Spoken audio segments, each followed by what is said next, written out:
Hola, hola, ¿cómo están todos? Pues por aquí estamos de nuevo otra vez en esto que yo llamo ahora Minuto 39 para platicar de varios temas con ustedes. Voy a empezar con mi opinión acerca de un acontecimiento que sucedió en nuestro país. En días pasados, creo que fue un sábado, hubo un evento en la Ciudad de México donde el actual gobierno, y pues no tanto el actual gobierno, yo más bien pienso el partido que está en el poder,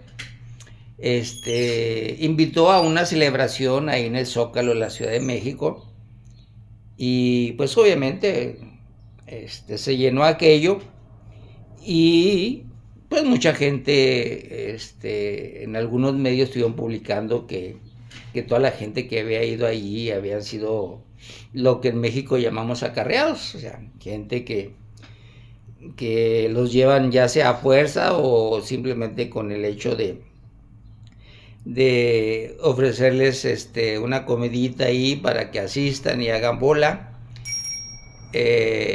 Y me llamó la atención que en algunos medios hablaron de que pues sí, que a lo mejor sí hubo mucha gente acarreada que fue a ese evento, pero que también probablemente había mucha gente convencida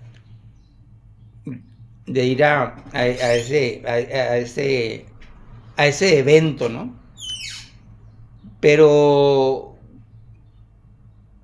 en mi opinión me quedé pensando en ese comentario de decir, es que a lo mejor sí hay gente que va convencida.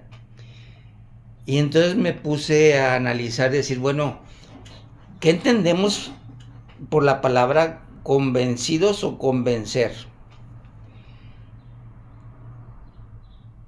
Yo entiendo que en el correcto uso de la palabra convencer o convencimiento, si se fijan, existe la palabra con, o vamos, la sílaba con, y luego la otra parte que es vencer. ¿Qué significa? Significa que una vez de que se plantean un montón de cosas, ¿sí? Termina venciendo la verdad, termina venciendo el entendimiento, ¿sí? Y eso yo le llamo convencer. Entonces cuando lo aplican, o algunas personas lo aplicaron a que hay gente que está convencida, yo me pongo a pensar, y obviamente vuelvo a repetir, esta es la parte es que yo doy mi opinión nada más, ¿no? Si a mí me pagan, me dan dinero, eh, alguien me ayuda económicamente, pues realmente no estoy convencido, me siento obligado. Y yo creo que son dos cosas totalmente diferentes, el sentirme obligado a hacer algo, a estar convencido de hacer algo. Porque cuando yo estoy convencido de hacer algo, ¿sí? No necesito ningún otro motivador que simplemente el hecho de entender que eso es lo mejor que debo hacer, ¿sí? Que no hay una obligación, algo que diga, bueno, pues es que sí necesito o sí tengo que. Y yo digo, en nuestro país realmente, y más pensando, discúlpenme que lo diga y voy a parecer a lo mejor racista o no sé cómo me quieran llamar, pero llámenme como quieran. ¿Ustedes creen que en el sur de México, con los niveles que tenemos educativos, habrá realmente en nuestro pueblo gente que esté convencida o gente que se siente obligada? ¿Sí? Porque incluso me voy a ir todavía al extremo. Puedo entender que exista gente agradecida por las ayudas que se les dan, pero estar agradecido no significa estar convencido. Yo creo que son dos cosas diferentes. Convencido requiere un proceso realmente de análisis, de razonamiento, es decir, esto realmente me convence, esto realmente es la verdad, esto es lo que yo busco. ¿sí? Entonces, en mi opinión, considero yo que deberíamos muchas veces, ya saliendo un poquito de la política, ya incluso hablando a nivel personal, a nivel de tierra, usamos a veces las palabras sin realmente entender el significado o el contexto de la palabra. Y a mí me llama mucho la atención eso, ¿no? En que, oye, yo siento que estamos confundiendo la palabra convencer con obligación o con agradecimiento o con muchas cosas, pero convencidos, el convencido requiere todo un proceso mental, de análisis, de lógica, ¿sí? Y que nada se parece al yo sentirme obligado porque pues es el gobierno que me da mi pensión, es el que me da empleo, me siento obligado con él y en algunos casos hasta agradecido, pero de eso al convencimiento, a estar convencidos, pues no. Y eso me llama incluso la atención cuando hablamos de que el partido que está en el gobierno es el partido del pueblo, vamos, representa al pueblo. Pues yo me voy a los números y digo, pues óyeme, yo que sepa, en las elecciones en que ellos salieron triunfantes, y me refiero básicamente a la presidencia de la República, porque en las cámaras de diputados y senadores ahí ahí sí fue un mega fraude, pero en estas otras digo, oye, votó el 60% del padrón electoral, o sea, votaron 60 millones de mexicanos, ¿sí? 60 millones de mexicanos de un padrón de casi 100 millones, solamente 60. Y de esos 60 millones que votaron, ¿sí? Solamente el 55% votó por la que es ahora presidenta, o presidente, como le quieran decir. Realmente lo de ley, la A, no es irrelevante. Y de ese 55%, realmente solamente el 34% de ese 55% representa al partido Morena. ¿Sí? El 34%. Ahora vamos a hacer la cuenta. El 34%, ¿sí? De 100 millones. O sea, el 34% representa al pueblo. Ese es el pueblo de México. ¿Sí? Y no caigamos aquí en el juego que me digan, bueno, pues si es que ganó la mayoría, yo estoy de acuerdo. Pero no representa al pueblo de México. ¿Sí? Obtuvo la mayoría esa persona, pero no representa, porque hay todavía una cantidad muy grande de mexicanos o que votaron contra ella o que simplemente la ignoraron. ¿Sí? Y es ahí donde también yo, en mi opinión, entra el juego también de la famosa popularidad de la señora Claudia, que anda en el 70%. Yo siempre me he cuestionado, pues es obvio, depende de dónde hagas la encuesta de popularidad o de aceptación, y vas a tener un 70%. ¿Sí? Porque ustedes creen realmente, les suenaría lógico, ¿sí? Que el 70% de popularidad realmente representa a la población de México o representa solamente a ciertos militantes del partido Morena. ¿A quién representa?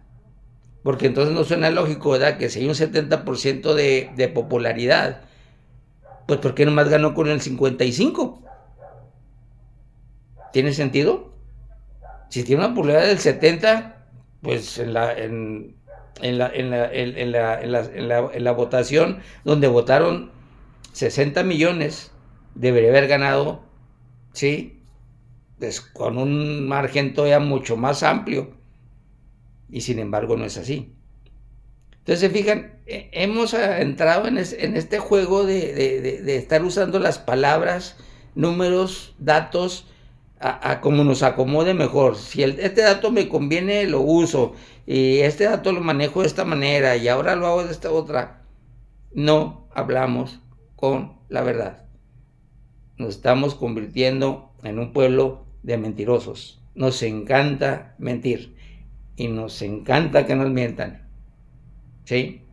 Muy bien, cambio de tema y vamos a hablar un poquito de la cuestión de la salud para todos ustedes. Recuerden, cuando que yo les hablo de salud, yo estoy hablando con la gente que es de 40 años para arriba, porque los de 40 para abajo pues andan en su onda de los gimnasios y todo ese rollo, ¿no?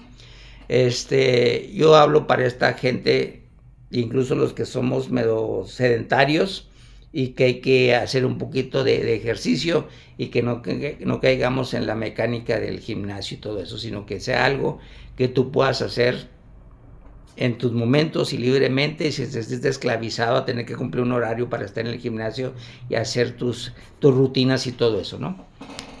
Una cosa que yo les quiero recomendar en la cuestión del ejercicio es que se introduzcan un poquito en la cuestión del Tai Chi, ¿sí? Es un ejercicio que son puros movimientos muy acompasados, muy lentos, pero que tienen realmente su función, está muy marcada hacia la cuestión de las artes marciales, ¿sí? Pero son movimientos que se hacen como de defensa, ¿sí? Pero que son muy acompasados, muy lentos, muy artísticos, ¿sí?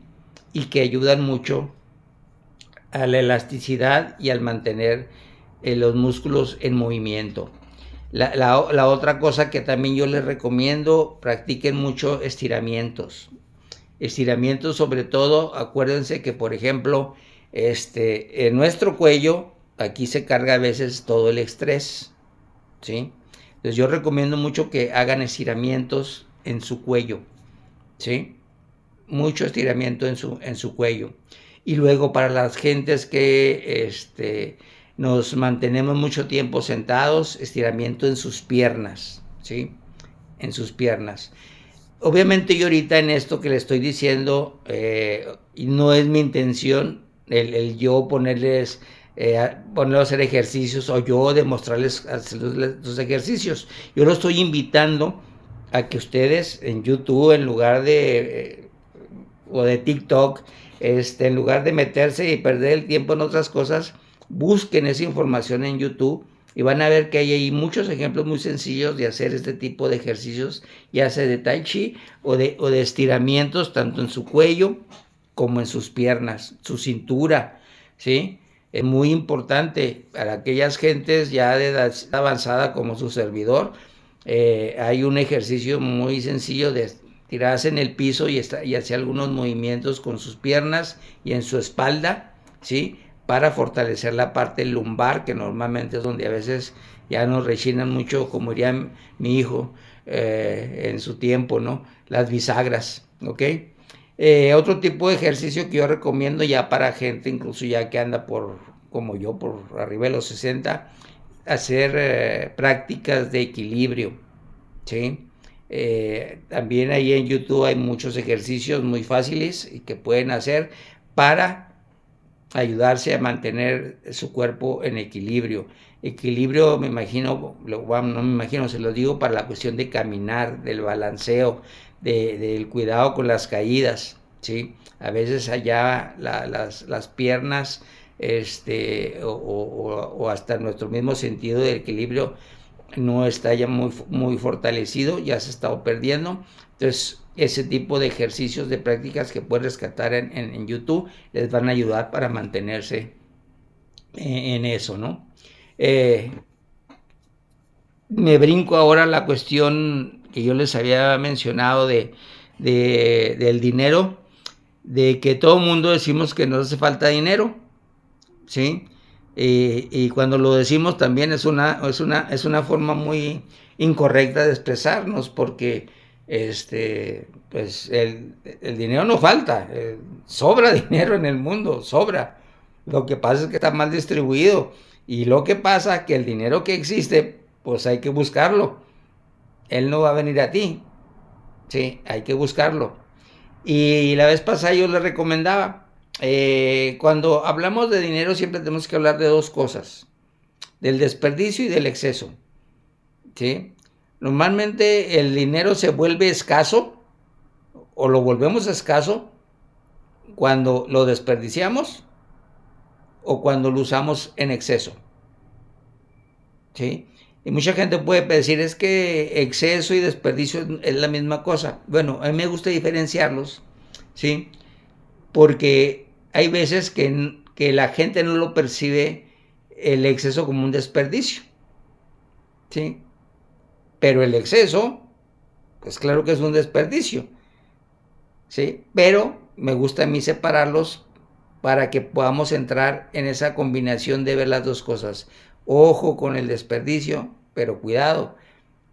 Hay algo que por ahí tú puedes pensar que no es desperdicio, que simplemente es un exceso, pero sigue siendo el desperdicio. Pero bueno, sin más preámbulos, vamos a dejarlo en que los voy a separar en dos cosas, ¿no?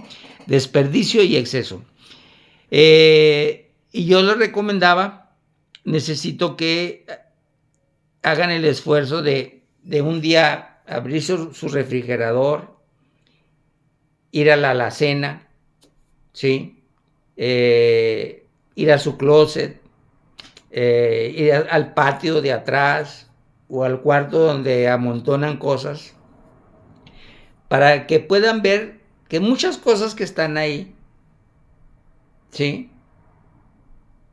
No es más que desperdicio, ¿sí? ¿Y por qué es desperdicio? Porque son cosas, ¿sí?, que adquirimos pensando que en algún momento lo vamos a usar.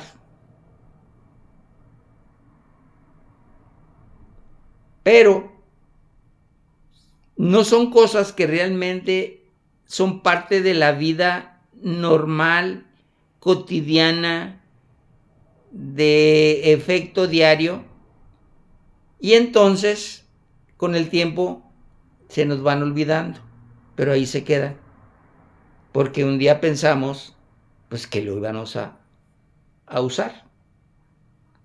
Entonces lo primero que tenemos que hacer para evitar ese desperdicio es empezar a tener una disciplina. ¿Y qué disciplina debemos de tener? Número uno, primera disciplina que tenemos que tener. Tenemos que ubicarnos en comprar solo aquello que se va a usar. En cuanto ustedes ponen en su cabeza, voy a comprar esto porque se me hace que un día lo puedo usar, esto me puede ser útil para después. Ya usando esas expresiones, ya están reconociendo que están comprando desperdicio. ¿Sí? Y en esta sección es lo primero que tenemos que empezar, con la disciplina de no comprar cosas que no estamos seguros si las vamos a usar en forma inmediata. O si no inmediata, yo siempre lo manejo. Oye, vas a comprar algo, piénsalo. ¿Le vas a dar uso en los próximos 30 días o no? No, pues no sé, no lo compres. Sí.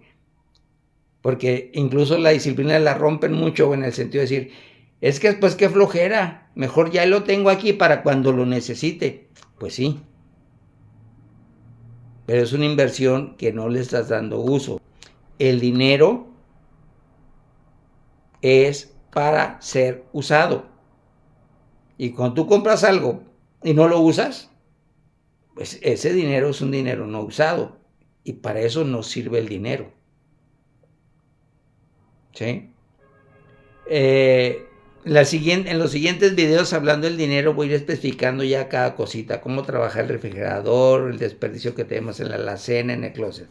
Ahorita solamente quiero dejar el tema puesto por ahí, ¿sí? Luego, la cuestión del exceso. Uno de los, en las áreas donde siempre tenemos exceso, ¿sí? O el fenómeno del exceso es en la comida, ¿sí? Después es en la ropa. Y el otro exceso muy cotidiano y que últimamente ya, hasta por el uso de la aplicación del Uber Eats y toda esa cosa, Didi Food y todo eso, es las comidas fuera. ¿Sí? Ahorita esos son 3 excesos que siempre vamos a tener: comida, ropa y comidas fuera. Y obviamente en los siguientes videos voy a ir explicando por qué la comida es un exceso, pensando en la cuestión del dinero, ¿sí? La cuestión de la ropa y la cuestión de las comidas fuera de casa, ¿ok? Y bueno, y de aquí voy a brincarme pues al tema que yo le llamo la gotita filosófica del video, ¿no? Y esta gotita filosófica de este video tiene que ver con un concepto que a mucha gente le gusta y decimos y buscamos y hay hasta películas hechas para eso. Y de alguna manera seguimos sin entender el concepto. Y ese concepto se llama felicidad. ¿Sí? ¿Qué pasa con la felicidad? Primero que nada, quiero hacer una como analogía. ¿Ustedes creen que es lo mismo fantasía que soñar? ¿Es lo mismo o es diferente? ¿Qué es? Porque a veces la felicidad se convierte en fantasía, en lugar de pensar que la felicidad es como un sueño. ¿Sí? La felicidad tiene que ser vista como un sueño porque un sueño es algo que tú generas con la idea de que se puede lograr. La fantasía es algo que tú ya, desde ahorita, sabes que no se va a lograr. Entonces, desde ahí es donde tenemos que empezar a trabajar este concepto de la felicidad. Pregúntate a ti mismo, ¿este concepto que yo tengo de la felicidad que yo quiero para mí, es una fantasía o es un sueño? ¿Sí? Para que entonces ya tengas una herramienta por donde empezar a trabajar este concepto o esta palabra llamada felicidad. ¿Sí? Una vez que haces eso, que ya defines qué es para ti, tienes que entender algo.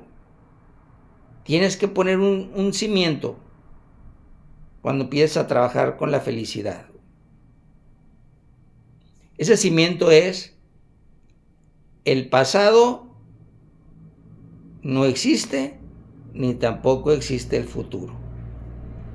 Lo único que existe es el presente. Entonces, si tú quieres trabajar la felicidad, tienes que entender que debes de dejar de estar nostálgico por el pasado, recordando el pasado, ¿sí? Avergonzado del pasado y, en fin, viviendo en el pasado. Pero también tienes que evitar, ¿sí?, de alguna manera estar preocupado por el futuro, angustiado por el futuro, porque también todavía ni llega. ¿Sí? Entonces, esos conceptos, todo lo que estoy diciendo de la fantasía, el sueño, los tiempos, son como los cimientos para empezar a trabajar la felicidad. Si no se trabaja todo eso antes, la felicidad es algo que ni caso tiene que te pongas a hablar de eso, ni que estoy buscando la felicidad. Todavía no estás preparado para dar un brinco en camino a la felicidad, ¿sí? Eh, Cuando buscas la felicidad, tienes que hacer como un ejercicio que yo le llamo de abstracción. ¿Y qué es este ejercicio de abstracción? Tienes que como salirte de ti mismo, ¿sí? Y plantearte lo de la felicidad, ¿sí? Porque si no haces eso, entonces de repente empiezas tú a sesgar lo que es la felicidad. Empiezas a pensar que la felicidad es tener dinero, que la felicidad es tener salud, que la felicidad es tener una pareja guapa, que la felicidad es tener unos hijos sanos e inteligentes. Y empiezas a sesgar ese concepto. Entonces tienes que salirte un poquito de lo que es, vamos, lo que te han enseñado incluso que es la felicidad y verlo desde otra óptica, ¿sí?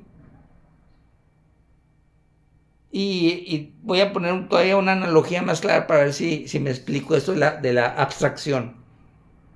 No es lo mismo querer ver la ciudad desde donde yo estoy, aquí en mi casa, ¿sí? A subirme al cerro y ver la ciudad desde el cerro. Puedo tener una visión más amplia de lo que es la ciudad, que cuando yo la quiero ver desde mi ángulo. Entonces la felicidad es igual. ¿Quieres conocer la felicidad? Salte un poquito de tu mundo, ¿sí? Y vas a encontrar. Y todavía lo pongo con otro ejemplo. Hay veces que somos infelices porque nos comparamos solamente con los que están muy arriba de nosotros. Y entonces, pues, ¿cuál ser feliz? Pues, oye, pues si a mí me falta un chorro, yo quiero tener aquello y lo otro y no. Salte de eso y ahora, en lugar de medirte contra los de mero arriba o compararte con los de mero arriba, ahora compárate con los de mero abajo.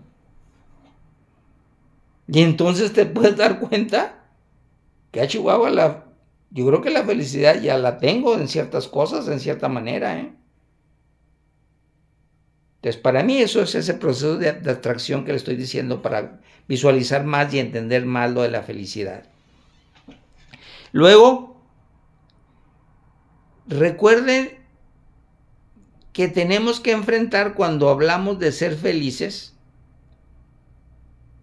tenemos que plantearnos si vivir feliz, ¿qué significa?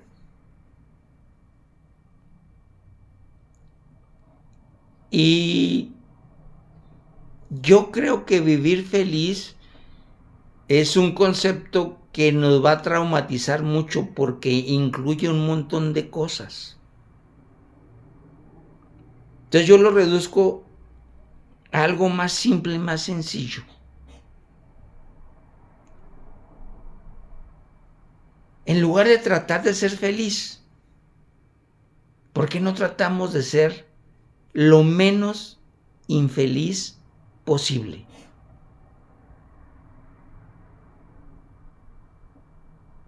Lo menos infeliz posible.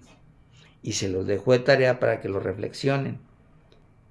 Entre la opción de vivir feliz y entre tratar de vivir lo menos infeliz posible. Ahí se los dejo de tarea, pero es algo importante para entender este concepto llamado felicidad. Luego, hay gente que me dice que para ser felices no hay que hacer planes. ¿Sí? Gente me dice, tú mismo lo planteas, Antonio, el futuro no existe, entonces ¿para qué hacemos un plan? ¿Sí? Y digo, bueno, es que la palabra plan también creo que está mal utilizada. Cuando hacemos un plan, estamos haciendo un plan en el presente. No lo estoy haciendo en el futuro, estoy haciendo en el presente. Porque ese plan que estoy haciendo en el presente, ¿sí? Me está permitiendo ver cómo me puedo ir moviendo o cómo me puedo ir acercando a ese futuro que yo quiero con este plan. Si yo no tengo un plan, ¿cómo me voy a acercar al futuro que yo quiero? Y luego me dice, no, pero es que mira, hace unos planes y la vida llega y nos desbarata todo. Digo, claro, hacer un plan es como jugar ajedrez. Tú puedes estar planificando cómo mover tu pieza, cómo mueves tu caballo, cómo mueves el alfil, cómo mueves la torre. Oye, pero enfrente hay un contrincante que también está pensando y que también está ejecutando su jugada. ¿Sí? ¿Sabes quién es ese contrincante con el que tú juegas en esta vida cuando haces un plan? Pues la vida misma. Aunque tú no lo creas, la vida también tiene sus planes. Y aunque tú no lo creas, probablemente cada uno de nosotros, la vida de cada uno tiene un plan para uno.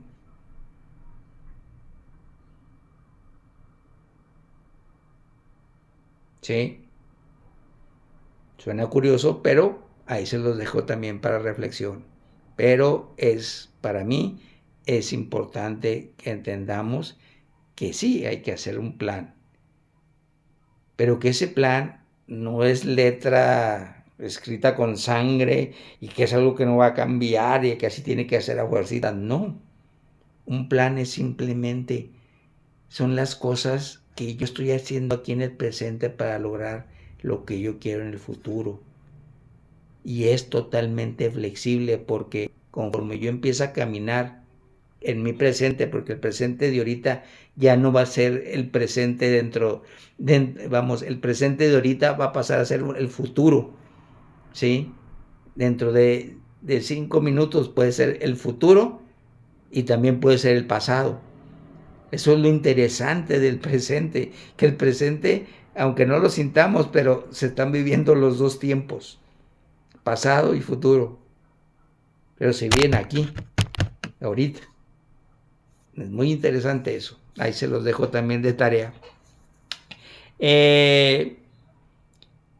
Luego, algo que tenemos que borrar de nuestro diccionario cuando hablamos de felicidad. Y hay que borrar todo aquello que hable de posesión. La cosa que te hace más infeliz en esta vida es perder algo. ¿Cómo puedo evitar perder algo? En un sentido figurado, es no poseerlo. Porque si no es mío y se va, pues no pasa nada porque no es mío.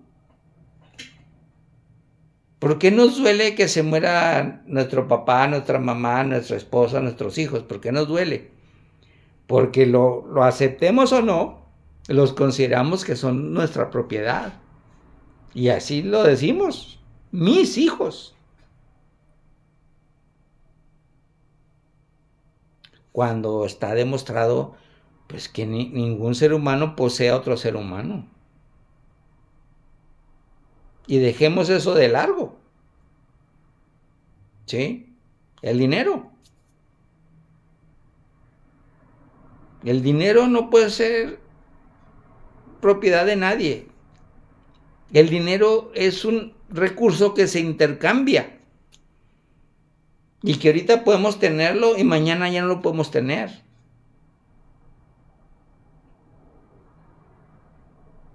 Una casa, tu ropa.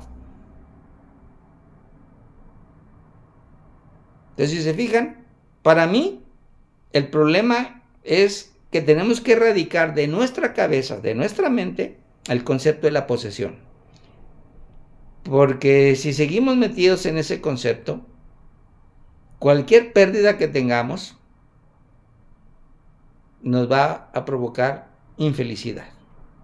¿Sí?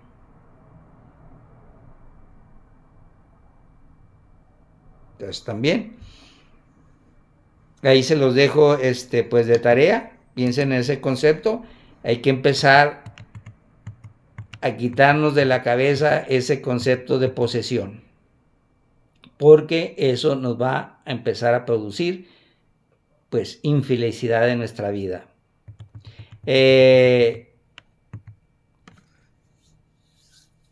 Debemos empezar también a practicar en ese concepto de la felicidad ese placer de sentir satisfacción cuando cubrimos una necesidad. ¿Sí? Fíjense bien. Cuando aprendemos a satisfacer una necesidad y que lo empezamos a internalizar en nosotros mismos, van a ver cómo empezamos como en una forma muy espontánea a producir felicidad en nosotros. Lo que pasa es que hemos confundido y satisfacemos muchas cosas, que algunas de ellas no son necesidades. Son cosas que se nos imponen, cosas que ni siquiera es algo que digamos, yo necesito esto, sino simplemente es lo que las circunstancias me dicen que debo de tener, que debo adquirir, que debo de hacer. Empezamos a confundir entre el deseo, el querer y la necesidad. Cuando tú empiezas a ese proceso de decir, qué padre, he podido satisfacer todas mis necesidades. ¿Y qué necesidades? Tienes un techo donde resguardecer del calor. Tienes ropa que ponerte. Tienes alimento para 3 veces al día o más. ¿Sí? Tienes una actividad que te hace sentir útil. Tienes una pareja con la cual puedes compartir tu vida. Tienes unos hijos a quien educar. Cuando empiezas a satisfacer esas necesidades, empiezas a producir felicidad. Pero ¿qué pasa? A veces empezamos, ¿sí?, a pensar que tener dinero, mucho dinero, estoy satisfaciendo una necesidad. Y dejas de lado que hay otras necesidades, si es que si quieres equiparar dinero como necesidad, si la quieres equiparar, pues ojo, porque puede haber que hay otras necesidades que el dinero no resuelve. ¿Sí? Entonces ahí empiezas otra vez a crear ese desbalance y obviamente empiezas a crear infelicidad. ¿Ok? Bueno, eso es lo que yo quería compartirles de esa palabrita y ponerle un poquito en contexto lo de la famosa felicidad. ¿Sí? Y recuerden lo más importante. La felicidad, la justicia, todas esas cositas, ¿sí?, no están allá afuera. Esas cosas están acá adentro. Hay que trabajarlas acá. Si acá no se han trabajado, ustedes nunca van a poder sacar nada del mundo, hacia el mundo exterior. La felicidad está en ti. Tú tienes que buscarla, tú tienes que construirla, y ahí ahorita en las partes que yo mencioné, ahí está parte de esa construcción y muchas más. Pero eso es responsabilidad de cada uno de nosotros, de nadie más. ¿Okay? Pues bien, muchas gracias, muy amables, y por aquí nos vemos la semana que entra. Cuídense mucho.